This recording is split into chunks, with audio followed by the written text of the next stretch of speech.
Tantor Audio, a division of Recorded Books, presents Kissing My Ass Goodbye by Tom Mccaffrey, narrated by Bill Thatcher. Prologue. Never saw it coming. Merry Christmas! 2 years into the Federal Witness Protection Program, WITSEC, had changed my life beyond anyone's dreams. As Jimmy McCarthy, one-time mafia lawyer, I died, figuratively, the day I testified as the key trial witness in the Federal District Court for the Southern District of New York in a RICO case against my mafia boss, Ty Valachi, and his associates. As Jimmy Moran, the gentleman rural day trader, I died literally later that same year when those mafia family members tracked me down to my isolated homestead in the northern reaches of Colorado and put a bullet through my human heart. As Jimmy Moran 2.0, the Tellurian-Centaurian hybrid, I felt like I was about to die again. "What do you mean we're pregnant?" "Just what I said. We're pregnant." My wife, Ginny Moran 2.0, teleported from the rocker in the far corner of our bedroom to right beside me in the bed and waved the pen-shaped object before my eyes with such speed it remained a blur until I snatched it from her hand and could see the clear blue-tip applicator with the word "pregnant" on its tiny screen. "Attaboy, Jimmy. Let me be the first to congratulate the happy couple." The sound of Clara the Mule's husky feminine voice popping into my head totally uninvited only added to my confusion. The moment I blocked her, I heard her indignant bray immediately followed by the external sound of that same husky voice shouting, "You suck, Jimmy!" from the paddock on the side of the house. One unexpected blessing from the physical isolation of our property was that my closest neighbors were too far away for any sound to carry unless the wind was there to help it along. This hypothesis had been proven multiple times over the past few years, including muting the sound of multiple gunshots as long as you were using the appropriate silencers. Silencers are golden.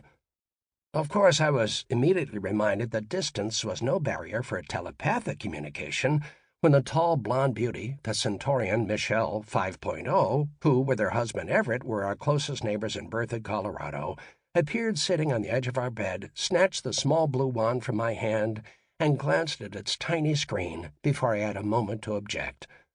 "Holy shit, you are pregnant!" The sound of Michelle's voice had barely registered before the two women disappeared from the bed and were engaged in a full-blown bear hug by the doorway of our bedroom. The intensity of these two powerful beings hopping with joy was such that the clock on the far wall started to shake from the transferred vibration. I could not help but notice that despite having no close familial relation, Gina's recent genetic hybridization now caused her to look like a dark-haired, slightly younger, and equally beautiful version of her adopted Centaurian sister.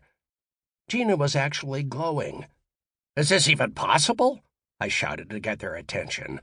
Given that despite my wife and my recent genetic evolution, we were both in our mid-60s in human years, and that Gina and I were never able to become pregnant during the 40-plus human years we had been married, and it was not for lack of trying, I thought this was a fair question. "Oh, she's pregnant all right," Michelle called over to me. "I can feel the energy of the new life within her." Michelle held Gina at arm's length and focused her stare at my wife's abdomen. Spoiler alert, it's a boy! Chapter 1. Return of Christmas Magic. Given this special holiday, Gina had planned an open house for every human and mystical member of our crew to celebrate our blended family. Over the past 2 years, each of the adult members had laid everything on the line, using their natural and supernatural talents to protect the group and each other.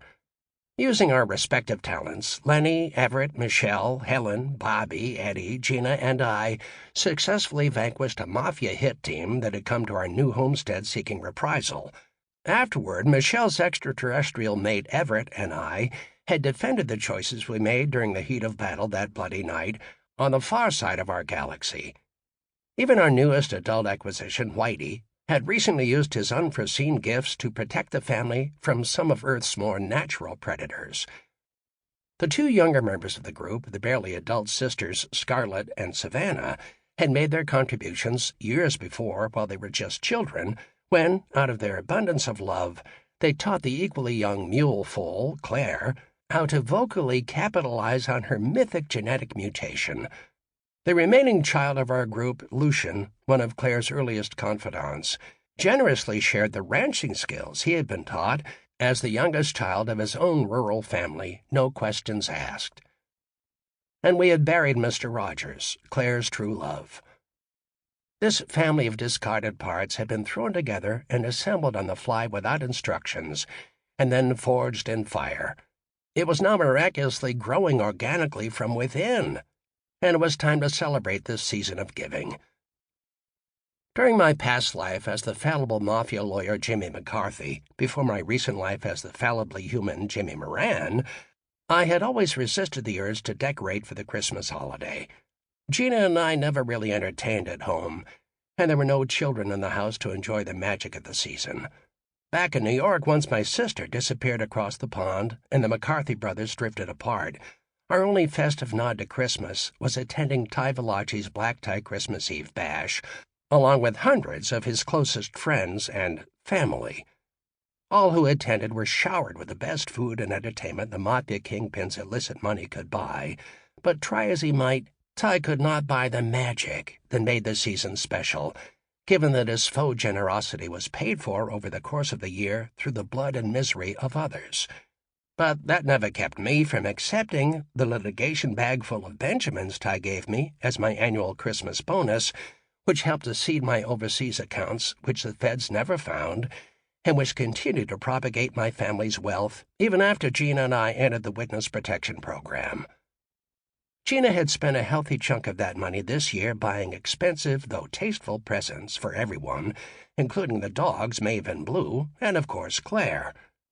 Gina was giddy with excitement this year as Christmas Day grew nearer, although some of that lightheadedness could have been brought about by her own recent transformation into a Tellurian-Centaurian hybrid. My wife's festive intensity was completely understandable. I had missed our first Christmas in Berthoud because I was off traveling through space to argue the last and most important case in my ever-expanding lifetime, human and otherwise, before the High Council of my newly acquired ancestors on Proxima Centauri b. Given that it turned out to be my own capital case, it was great to go out on a win.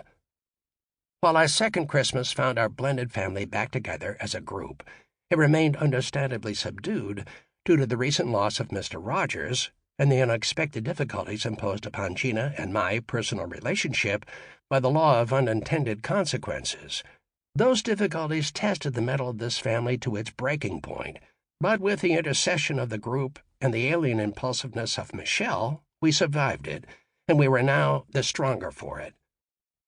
In an effort to put the past truly behind us, Gina had gone overboard this year decorating the house, both inside and out, in a winter wonderland motif. Working at Centaurian speed, it was effortlessly completed in one night, including stringing 100 yards of chaser outdoor colored lights along all 3 rails of the entire front fence line. There was plenty of time to do everything when you can move with the speed of thought and no longer needed to sleep, both added benefits of our genetic transformations.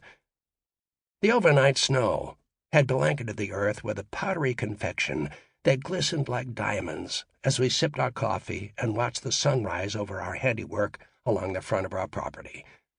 The exploding flurry of white powder suddenly rising before us heralded the return of Michelle with her Centaurian mate Everett. The couple appeared momentarily on our front porch before clasping hands and teleporting directly into the kitchen behind us. Everett's immediate attempt to coax a cup of coffee from my Keurig was stymied by Michelle's insistence that he complete his mission to congratulate us both on the good news. But before he could get a word out, Michelle had shrieked in her own joy, clasped Gina in another bear hug, and the two disappeared. We could hear their laughter coming from the upstairs bedroom. "Merry Christmas and congratulations," Everett deadpanned as he patted me on the shoulder before returning to the Keurig in his mission of choice, imbibing earthly caffeine. There was still a sprinkle of snow covering his Centaurian thick blonde mane. After our victorious return from Centauri, Everett and Michelle relinquished the nondescript human forms they maintained throughout their decades on Earth for their comparably upgraded Centaurian visages. They looked like a couple of tall, beautiful, middle-aged Norwegians who could still compete on our country's Olympic swim team. Of course, with a little stylish prodding from Gina, they now wore their hair and dressed in a fashion that would have looked equally at home on the cover of Glamour magazine. Their flawless translucent skin added to their youthful appearance. Despite my own post-Lazarus transformation, which gave me the body of a middle-aged triathlete, I rejected any and all of Gina's attempts to convert me from denim to cashmere. I still rocked my now thick brown hair tied off in a ponytail, with a few inches of neatly maintained beard covering my jawline. "Michelle tells me it's a boy," Everett continued. I appreciated Everett's attempt to engage me in old-fashioned human dialogue, as opposed to the far more expeditious exchange of information telepathically through the binary code I had come to master since my return from space. This was the first time discussing such an emotional moment in my life with anyone other than Gina, and I would have felt cheated had it been shared solely through sterile numbers. "Have you mentioned it to the others?" I asked. "Whoops, was that supposed to be a secret?" Claire interjected telepathically to both of us. Despite my rapid evolutionary advancement, I still had not gotten completely used to the idea that a number of the other more practiced members of our group could freely access my mind unless I purposely blocked them. But just like putting down the toilet seat, it still was more an exception to my conscious practices than the rule. "Oh my God, oh my God, oh my God!" Now it was Bobby's bubbly voice chiming in from the ether. "We're going to have a baby! Oh, and he's a special boy!" "Congrats, Jimmy!" Whitey's feral voice joined our mental party line. Everett laughed. "We'll talk about this more later when you all get here," I mentally messaged. "But until then, can you all just stay out of my head?" "Sure thing," responded Claire. I could feel the others had already disconnected. "You too," I countered. "Suit yourself," Claire responded, before slipping into that husky, lurchy laugh. "See you later with the others under the back deck. Auntie Claire out." Thank God Claire could not hold a microphone, or she would have dropped it. Once he was certain that we were completely alone, Everett continued speaking, with a surprisingly considerate tone to his voice. "Given all that we've been through together, and please excuse the pun, this is the first time I've ever sensed you were rattled." "Well, given the circumstances," I responded, ignoring Everett's poor attempt at baby humor, "this is a bit out of my wheelhouse." "Are you kidding?" Everett continued rhetorically. "There's not a problem in our universe that can stump Jimmy Moran." "Really?" I replied. "And how come I can't figure out how Gina got pregnant in the first place?" "I can only assume it was the old-fashioned way," Everett said, then chuckled. My trip to Proxima Centauri B the year before had shown me that comedy did not come naturally to the Centaurians, although the cute little Dr. Nim, who treated me like an adorable lab rat, did demonstrate an inherent sense of body humor. 80 years on Earth had not moved Everett's comedy needle very far, but I gave him credit for trying. "Seriously," I continued, "Gina couldn't get pregnant as a healthy young human, and I thought Centaurian women needed some special enzyme to turn on their baby oven." Everett gave that some thought. "Well," he posited, "as to the latter, from what I could glean during our trial before the High Council, you guys are hybrids, so I can't be sure what genetic switches were thrown when you were zapped by the Hadron distributor, and you retained a lot of junk genes we don't have." He continued to ruminate while he slowly fixed himself another cup of coffee. It took all of my patience to keep myself from peeking into his mind. "And as for the former," he finally added, "did you ever think that it was you shooting blanks when you were just a human?" Despite the fact that I had always considered that as a back-burner possibility, it stung just a little to hear it verbalized by another male. I guess I should have evolved more as a human before evolving into a Centauri. "So maybe Gina doesn't need the enzyme booster and your zapping repaired your plumbing," Everett added. At that moment, Michelle reappeared with Gina. I could hear Blue following their scent down the stairs from the tower. I wondered what the dogs made of our new way of moving around the house. "Enough of your locker room banter, gentlemen," Michelle quipped. Gina needs us to pick up some extra fruits and vegetables at Walmart. And we need to go outside and discuss everything with Claire before the others arrive," Gina added, pointing at me. Michelle gave Gina a final hug and placed her hand on Gina's still taut belly. She closed her eyes and slowly sucked in a deep breath. "He's beautiful," Michelle whispered, before snatching Everett's hand and disappearing. It was clear that being able to sense my still zygotic offspring was one more Centaurian trick I had not yet mastered. I hoped it would not take me my 5-century Centaurian lifetime to figure it all out.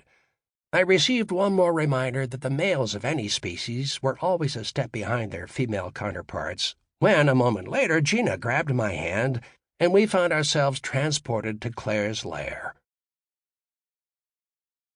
Chapter 2. Sharing the Wealth.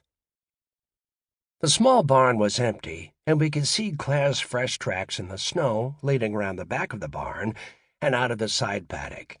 Gina scanned the area, grabbed my hand, and a moment later we were standing beside Mr. Rogers' graveside, which lay right behind the bat house and the large open area of our back property we called the soccer field. Claire was a few yards away, nuzzling the neck and mane of the glowing holographic version of her dead mate, so we remained a respectful distance apart for a moment until she sensed our presence. I distracted myself by studying the frozen pond in the distance beyond. The hologram suddenly disappeared, and Claire turned in our direction. "Sweetie," Claire shouted to Gina, "come here and let this old mare give Mommy some sugar." I did not see Gina move. She appeared directly in front of Claire, wrapped her arms around the mule's neck, and buried her face beneath her jawline. I could not tell who was controlling the movement, but the two rocked from a central pivot, side to side like a giant metronome. Gina was whispering something unintelligible. They were both sobbing. "Musha, musha, musha," Claire whispered, a line my mother used to employ whenever she needed to comfort someone, often me, up close and personal. "It's all going to be all right." I felt a bit confused by the mixture of emotions I was sensing, and tried to reach into both of their minds, but found myself blocked. "Let's get out of the snow and go back to the barn." Before Claire had completed her thought, Gina had whisked them both away, leaving only a small snow dervish in their wake. Before I could follow, Claire's husky voice popped into my head. "Why don't you go back to the house and grab yourself another cup of coffee, Jimmy, and let us women share a special moment?" I could not understand what was happening, but my experience in Colorado had taught me that there were times like this where it was useless to resist the flow. I had to consciously choose to walk human-style the long way back to the house along the western property line to make sure I gave the two closest females in my life plenty of space. Still moving at human speed, I busied myself setting up the back patio space with the oversized barn table and chairs we used for our full family gatherings. Blue lay sleeping beneath one of the two industrial-sized heaters found on either end of the area, which maintained a temperate zone that allowed the large stone fountain over by the winter-dormant ivy-covered retaining wall to continue to flow even during the coldest weather. I fixed myself that suggested cup of coffee in the basement kitchenette that opened through sliding doors onto this underspace, then sat down at the Jesus spot in the middle of the table and let my mind drift free along with the gurgling sound of the fountain. I remembered the line from John Milton's poem, On His Blindness. "They also serve who only stand and wait." Lost in thought, I ignored the fluttering sounds of moth-like wings circling my head until I lifted the cup to my lips and spotted 3 tiny translucent faces peeking over the cup's far side, each resting between 3 pairs of correspondingly tiny hands. Having gotten my attention with mouse-like squeaks, these 3 English sprites that my sister Bonnie and her spouse Tessa had delivered during their Thanksgiving visit a year ago, the day of Gina's evolution, now propelled themselves into a synchronized backflip and hovered in the air before me. My sister, Bonnie McCarthy, had been estranged from our family for decades while she pursued her successful life in England as a progressive, openly gay headmistress of an elite British school, where she also met and married the love of her life, Tessa DeMille, a British baroness from the House of Tudor. We had reunited the year before, after all 4 of our brothers had been murdered by the Mafia, and I had been miraculously resurrected in my present, genetically modified state by the Centaurians Everett and Michelle.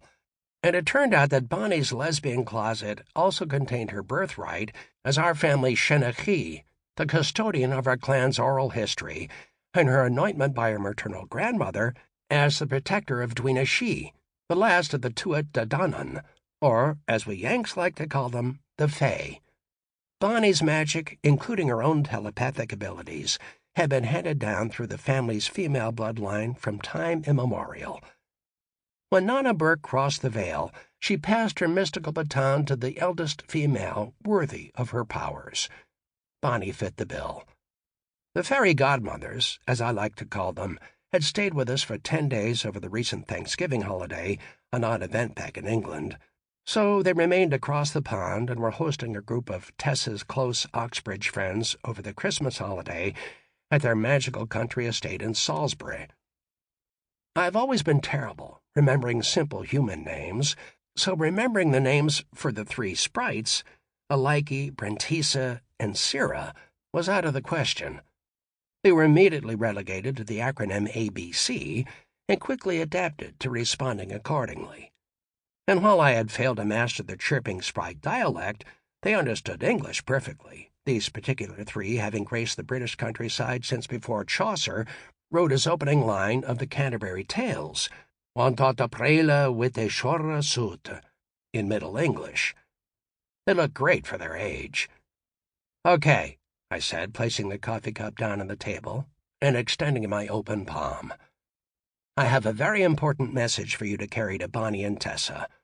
The 3 sprites flitted in a synchronized somersault over the edge of the coffee cup and onto my open palm, where they alighted with the gentleness of a wary fly. I removed my iPhone with the other hand and held it out for them to see. My sprites were very familiar with our cell phones, having made a continuing game out of the quick-draw attempts to capture them on camera by our close friend and resident U.S. Marshal and bodyguard, Mark Lenny Lenahan. Even with his self-proclaimed Sundance Kid hand speed that he had used to effectively protect this family that bloody night of the storm 2 years earlier, their images always appeared as tiny glowing blurs on the edges of his digital screen. I had never made the attempt using my now Centaurian speed, but the sprites must have assumed I was about to try, because they began to hover above my palm in anticipation of another round of photo tag. When I realized what was occurring, I placed the phone on the table. "No, ABC, I was going to use this," giving the prone cell phone a tap for emphasis, "to give Bonnie and T this news, but given how truly special it is, I want you to carry it to them." The disappointment on their faces at the loss of a game quickly morphed into anticipation as they all alighted on my palm and sat cross-legged like a group of captivated toddlers. "Now that I have your undivided attention, I need you to return to England and tell Bonnie and T that—" I felt the rush of wind and then powerful arms encircling my shoulders. "We're pregnant!" shouted Gina. The sprite certainly understood that news, as they all simultaneously launched into the air and linked hands in a rotating circle like free-falling skydivers, chirping excitedly to each other before disappearing in between blinks into the ether. Chapter 3. The Nothing Left to Reveal Party. Despite her having stolen my thunder with the sprites, I was happy to see Gina's excitement return. Other than some residual redness around her eyes, there was no sign of the emotion she had displayed out in the back field before disappearing with Claire. I was about to broach the subject when I heard Claire throwing the bolt on the side gate to her paddock. I could hear the sounds of her hooves against the packed snow over the winter-hardened soil as she trotted over to the patio. Gina gazed into my eyes while riffling through my mind and whispered, "Silly hormones. Claire sorted me out." She winked and gave me a quick peck. "Lenny is en route with Maeve," Claire huskily half-whinnied as she entered the patio. "They are stopping to pick up Bobby, Helen, and Eddie on their way." "I better get started on brunch," Gina said, before giving me another quick hug and disappearing. I telepathically reached out to Michelle and Everett, and accidentally caught them in flagrante delicto for a split second before they realized they had an audience and blocked me. Just like rabbits. Merry Christmas, indeed. Ew, ew, ew, Claire bellowed as she spun in circles behind me. I'm never going to get that image out of my head. When was I going to learn to put the toilet seat down? That's what you get for snooping in my brain uninvited, I said, laughing. I guess Michelle was right when she told me back in the day that they were similar enough to us to make it fun.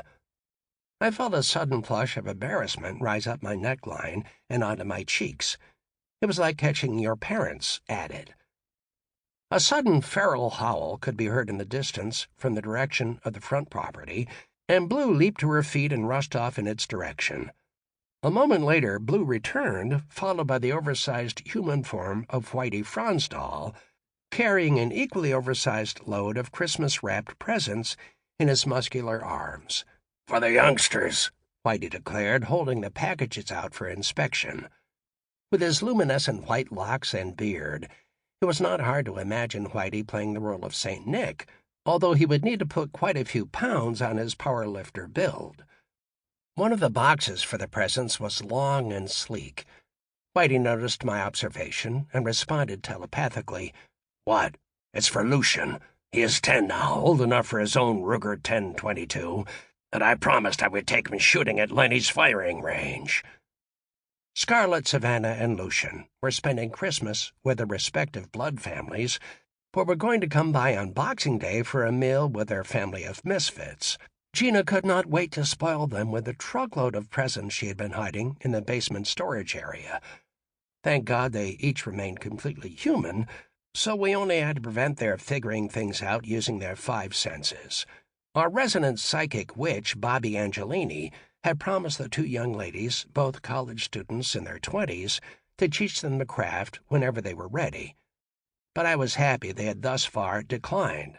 The 3 youngsters were my last bastion of normalcy in my relatively new paranormal existence. Blue's ears perked up, and she flew out from beneath the table and around the side of the house. I heard car doors slamming and the unmistakable voice of Lenny shouting, "Go get her, Maeve!" Moments later, black and white fur blurs rocketed around the back corner of the house and then slipped out through the side gate that Claire had left open to her paddock. I visually followed their paths through the snow out beyond Mr. Rogers' gravesite before being distracted by the cluster of humans turning the corner into our backyard. Leading the pack was the tall and sinewy Mark Lenny Lenehan. He was wearing his best pair of blue jeans, Lucchese Roper riding boots, a smart blue blazer over a starched white man-tailored shirt. A navy blue wool cap with the words U.S. Marshal stenciled in white around a star above its peak rested on his now lengthy graying mane. Completing his ensemble were 2 blue boxes containing Macallan Scotch, single malt 12-year double cask.